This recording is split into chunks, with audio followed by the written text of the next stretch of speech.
Hello students, how are you? I hope you all are good and healthy. So student, as you know that through accounting, a business is able to communicate the necessary information to the interested users. जैसा कि students आप जानते हैं कि interested users can be internal and external also.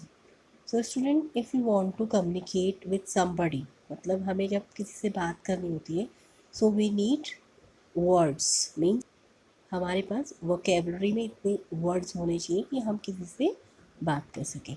तो student देखिए, जब हम किसी सब्जेक्ट की बात करते हैं तो उस सब्जेक्ट्स की कुछ टेक्निकल वर्ड्स होते हैं जो उस पर्टिकुलर सब्जेक्ट को अच्छी तरह से डिफाइन करते हैं।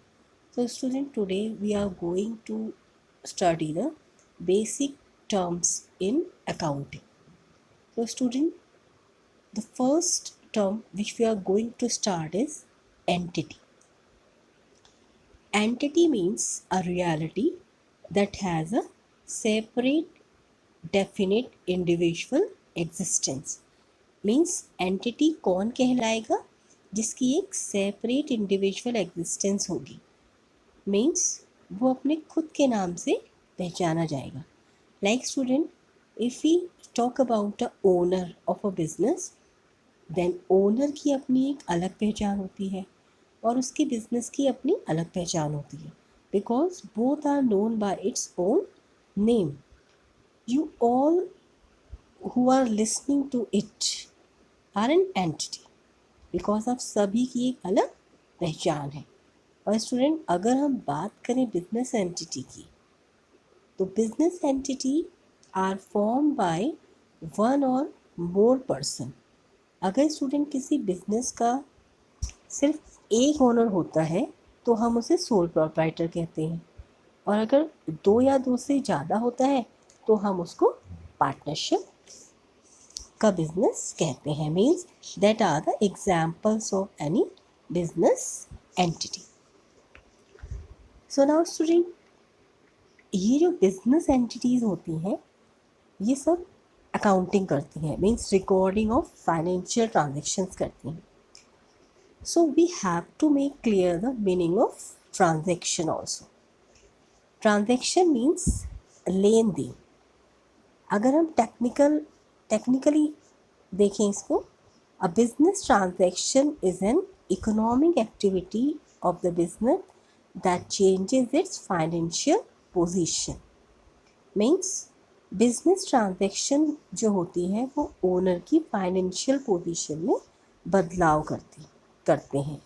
जैसे कैसे करते हैं? मीन्स मान लीजिए कोई फाइनेंशियल ट्रांजैक्शन होती है तो या तो पैसा आएगा या पैसा जाएगा, या सामान आएगा पैसा जाएगा, या फिर सामान की बिक्री होगी पैसा आएगा. मीन्स कुछ ना कुछ फाइनेंशियल पोजीशन में चेंज जरूर होगी. Now student, we can understand transaction by a diagram also. Transaction means exchange. या तो हम खरीदेंगे तो क्या होगा? सामान आएगा पैसा जाएगा, या फिर हम सेल करेंगे, मीन्स सामान बिकेगा और पैसा आएगा. So the result of a financial transaction is always changes the financial position of a business entity. तो स्टूडेंट, किसी भी बिजनेस को स्मूथली रन करने के लिए हमें कुछ रिसोर्सेज की ज़रूरत पड़ती है. मीन्स बिना रिसोर्सेज के हम बिजनेस रन नहीं कर सकते. तो स्टूडेंट, अकाउंट की लैंग्वेज में हम उन्हें एसेट्स कहते हैं. Now what is the meaning of asset? Assets mean which is in the possession, means जिस पर हमारा अधिकार हो, और is the property of a business, या फिर वो बिजनेस की संपत्ति हो, मीन्स बिजनेस उस संपत्ति का मालिक हो, या फिर ऐसा पैसा जो हमें इन फ्यूचर मिलने वाला है. ये सभी एसेट्स की कैटेगरी में आते हैं. मीन्स या तो हमारा उस पर अधिकार हो, या वो बिजनेस की संपत्ति हो, या कोई पैसा इन फ्यूचर मिलने वाला हो, वो सभी एसेट्स कहलाते हैं. Now student assets are of two type. First one is fixed assets and second one is current assets. Now we will discuss it in detail. So first we will discuss about fixed assets. So first point is held on a long term basis. Means ऐसी संपत्तियाँ जो लंबे समय के लिए होती हैं वो फिक्स एसेट्स कहलाती हैं. मीन्स हम उनका जो यूज़ करते हैं वो बहुत लॉन्ग पीरियड के लिए करते हैं. Held for continuous use.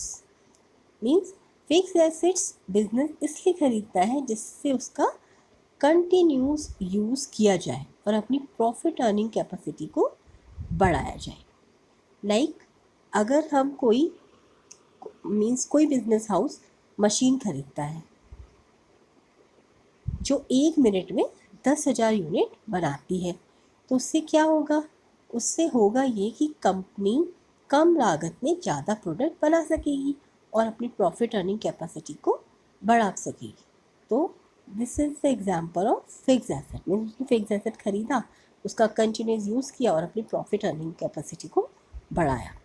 Third point is that not meant for sale. Student जो फिक्स एसेट्स होते हैं वो अपने खुद के यूज़ के लिए बिजनेस हाउस खरीदती है, ना कि उन्हें बेचने के लिए. तो स्टूडेंट कोई भी ऐसी चीज़ जो खुद के यूज़ के लिए खरीदी जाए वो एसेट्स कहलाती है. Like land and building. जो लैंड होती है या बिल्डिंग होती है वो बिजनेस हाउस क्यों खरीदता है? For its own use. तो वो फिक्स एसेट की कैटेगरी में आता है. Second one is plant and machinery. Plant मतलब जहाँ पर वो पूरा सेटअप होता है उसको प्लांट कहते हैं. एंड मशीनरी आप जानते हैं जिसमें प्रोडक्ट्स को बनाए जाते हैं. तो ये जो दोनों चीज़ें हैं ये क्या है? ये भी फिक्स एसेट की कैटेगरी में आते हैं. कंप्यूटर क्यों खरीदते हैं? यूज़ के लिए, कंटिन्यूस यूज़ के लिए. व्हीकल्स कंटिन्यूस यूज़ के लिए. फर्नीचर कंटिन्यूस यूज़ के लिए खरीदा जाता है, सेल के लिए नहीं खरीदा जाता. तो ये सारे फिक्स एसेट की कैटेगरी में. हम ये जो बात कर रहे हैं कि कंप्यूटर, व्हीकल, फर्नीचर, एक मैन्युफैक्चरिंग कंसर्न, अगर ये सारी चीज़ें land and building, plant and machinery, computer, vehicle, furniture खरीदेगी तो वो अपने यूज़ के लिए खरीदेगी. तो इस एक मैन्युफैक्चरिंग कंसर्न और एक ट्रेडिंग कंसर्न अगर खरीदेगी तो उसके लिए ये फिक्स एसेट नहीं भी हो सकता है, क्योंकि फिक्स एसेट वो होता है जो हम अपने खुद के यूज़ के लिए खरीदते हैं और ट्रेडिंग कंसर्न का काम होता है खरीदना और बेचना. तो now the next one is current assets. First one is held on a short term basis. ऐसी संपत्तियां जो कम समय के लिए होती है. मीन्स ऐसी संपत्तियां जिनका यूज़ हम विद इन अ ईयर करते हैं और वो with in a year cash में कन्वर्ट हो जाती हैं, तो हम उसे करंट एसेट्स कहते हैं. लाइक स्टूडेंट हम कच्चा माल मीन्स रॉ मटेरियल खरीदते हैं, उसका यूज़ करते हैं, फिनिक्स प्रोडक्ट बनाते हैं और उसे बेचकर कैश में कन्वर्ट कर देते हैं. तो स्टूडेंट ये क्रम साल भर चलता रहता है. ऐसे मीन्स रॉ मटेरियल खरीदा, वो फिनिश गुड में कन्वर्ट हो गया और हमने उसे बेच दिया. मतलब साल भर चलता रहता है. तो स्टूडेंट ऐसे एसेट्स जिनका यूज़ हम कम समय के लिए करते हैं उन्हें करंट एसेट्स कहते हैं. लाइक एग्जांपल क्या है इसके? जैसे कैश बैलेंस है, वो तो खुद ही ऑलरेडी कन्वर्टेड टू कैश है. बैंक बैलेंस है. स्टॉक का हमने यूज़ किया और उसे फिनिश प्रोडक्ट में बनाया और उसे बेचा और फिर हमें कैश में कन्वर्ट हो गया. टेम्परेरी मार्केटेबल सिक्योरिटीज़ ये होती है कि हम किसी बिजनेस में पैसा इन्वेस्ट करते हैं और समय जब हमें पैसा चाहिए होता है तो हम क्या करते हैं, उस सिक्योरिटी को बेच देते हैं और पैसा मिल जाता है. तो ये जो सारे एग्जांपल्स हैं स्टूडेंट ये करंट एसेट्स के एग्जांपल हैं. नाउ स्टूडेंट्स कोई भी बिजनेस हो, चाहे वो बड़ा हो या वो छोटा हो, वो केवल कैश बेसिस से बिजनेस नहीं करता है. उसे कभी कभी क्रेडिट बेसिस से मीन्स उधार पर भी बिजनेस करना पड़ता है. तो स्टूडेंट ऐसे उधार जो बिजनेस हाउस को पे करने होते हैं इन फ्यूचर वो लायबिलिटीज़ कहलाते हैं. अब स्टूडेंट लायबिलिटीज़ जो होती हैं वो टू टाइप्स की होती हैं, long term and short term liability. और first one is long term liability. तो स्टूडेंट ऐसे उधार जो बिजनेस हाउस को लंबे समय के बाद पे करने होते हैं वो लॉन्ग टर्म लायबिलिटीज़ कहलाती हैं. लॉन्ग टर्म लायबिलिटीज़ का पेमेंट कम से कम 1 साल के बाद करना होता है. वो 2 साल भी हो सकता है, 5 साल के बाद भी हो सकता है, 10 साल के बाद, मतलब जो भी टर्म डिसाइडेड है वो हो सकता है, लेकिन आफ्टर 1 ईयर के बाद जो होगा वो लॉन्ग टर्म की कैटेगरी में आता है। Now second one is short term liability. Short term liabilities वो होती है जिनका पेमेंट हमें with in a year, means 1 साल के अंदर अंदर करना होता है, वो शॉर्ट टर्म लायबिलिटीज की कैटेगरी में आती है। Now student, the next term is the most important term, because इसके बिना कोई भी बिजनेस आइडिया रियलिटी नहीं बन सकता। वो टर्म है capital. Capital means amount invested by the owner in the firm, means business को शुरू करने के लिए जो रिसोर्स बिजनेसमैन बिजनेस में लगाता है उसे कैपिटल कहते हैं। Capital can be in the form of cash और एसेट्स, मीन्स जो भी रिसोर्स, चाहे वो मनी हो या कोई एसेट्स हो, वो सब कैपिटल कहलाती है। मान लीजिए कोई बिजनेसमैन अपने बिजनेस में 10 लाख का कैश और एक 5 लाख की एक बिल्डिंग बिजनेस में शुरू करता है, बिजनेस शुरू करता है उससे, तो ओनर की बिजनेस में कैपिटल कितनी मानी जाएगी? 15 लाख मानी जाएगी। कैसे? 10 लाख का कैश लगाया और 5 लाख का उसने क्या दिखाया? बिल्डिंग दिखाई। And student, capital is shown on the liability side of the balance sheet.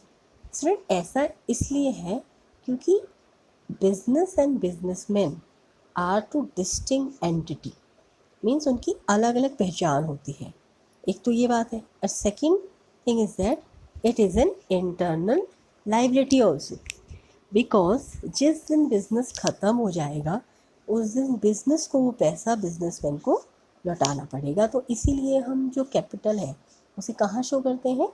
Liability side में शो करते हैं, क्योंकि बिजनेस और बिजनेसमैन दो अलग अलग चीज़ें। बिजनेसमैन अपने ही बिजनेस में जो पैसा लगाता है उसे लायबिलिटी साइड में शो करना पड़ता है कि one day when the business will be close, तो वो पैसा बिजनेसमैन को वापस करना पड़ेगा बिजनेस को।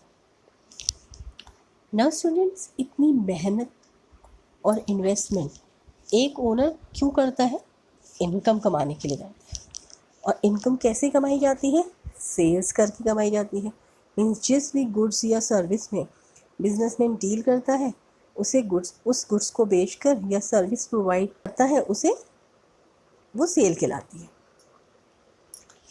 मान लीजिए आप मार्केट में से 10,000 रुपये का मोबाइल खरीदते हैं, तो उस डीलर की 10,000 रुपये की क्या कहलाएगी? सेल्स कहलाएगी। अब student, cells can be on the cash basis, means जो प्रोडक्ट बिजनेसमैन बेचता है उसे तुरंत उसी वक्त अगर पैसे मिल जाते हैं then it is a cash sale. But अगर बिजनेस जो प्रोडक्ट बेचता है वो उधार पर बेचता है, मीन्स वो प्रोडक्ट तो बेच देता है लेकिन उधार पर, मतलब उसको पैसे तब नहीं उस वक्त नहीं मिलते हैं, तो वो कैसी सेल मानी जाएगी? क्रेडिट सेल मानी जाएगी। Now student, business house product बेचकर या सर्विस प्रोवाइड करके जो पैसा कमाती है उसे सेल्स रेवेन्यू कहते हैं। उसे सेल्स रेवेन्यू इसलिए कहा जाता है क्योंकि वो रेवेन्यू, वो इनकम सेल करके कमाई जाती है।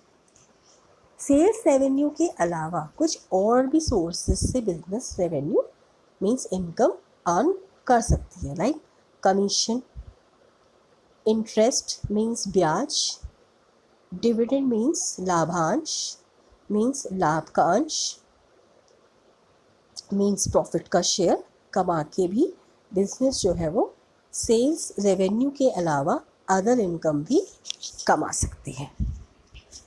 Now students, as you know that revenue earn करने के लिए बिजनेस को कुछ खर्चे भी करने पड़ते हैं, उन खर्चों को हम एक्सपेंस कहते हैं।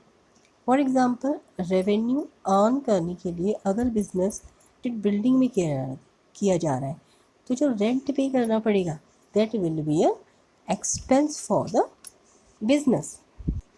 या वर्कर्स एंड एम्प्लॉयज़ को वेतन देना पड़ेगा भी, अगर वर्कर्स कोई काम कर रहे हैं तो आपको क्या देना पड़ेगा? उसको सैलरी देनी पड़ेगी, वेजेस देनी पड़ेगी, तो वो भी क्या है? एक्सपेंस है। अगर लोन ले रखा है तो इंटरेस्ट पे करना पड़ेगा। तो मतलब रेवेन्यू कमाने के लिए जितने भी हम खर्चे करते हैं that all are called expenses. Now students, the next term which we have to discuss is expenditure. Student अगर किसी बेनिफिट मीन्स लाभ के लिए या किसी सर्विस के लिए या किसी प्रॉपर्टी के लिए या तो मनी स्पेंड करते हैं या ये सभी बेनिफिट सर्विस या प्रॉपर्टी उधार में लेते हैं तो उसे हम क्या कहते हैं, एक्सपेंडिचर कहते हैं। मीन्स अगर हम कोई भी बेनिफिट या लाभ कमाने के लिए या कोई सर्विस लेने के लिए या प्रॉपर्टी खरीदने के लिए कोई जो खर्चा करते हैं that is expenditure. Now students, अगर जो एक्सपेंडिचर हमने किया है उसका benefit with in a year ख़त्म हो जाता है तो हम उसे क्या कहते हैं, तो हम उसे रेवेन्यू एक्सपेंडिचर कहते हैं। Like salary, rent, interest paid etcetera. लेकिन अगर स्टूडेंट किसी खर्चे का बेनिफिट हमें ईयर्स तक मिलता है तो हम उसे कैपिटल एक्सपेंडिचर कहते हैं। Like purchase of building, machinery, furniture etcetera. तो स्टूडेंट ये डिफरेंस समझ में आया कि जो हमें जिसका जो बेनिफिट होता है वो विद इन अ ईयर मिल रहा है then it is a revenue expenditure. और रेवेन्यू एक्सपेंडिचर को हम प्रॉफिट एंड लॉस अकाउंट में शो करते हैं। और जिसका बेनिफिट हमें ईयर्स तक मिलता है जैसे purchase of building, machinery, furniture, तो उनको हम कैपिटल एक्सपेंडिचर कहते हैं और बैलेंस शीट में ये चीज़ें शो होती है in the assets side. So students, I think these basic terms is clear to you. Now some basic terms are remaining. We will continue it in the next video. Thank you for watching the video.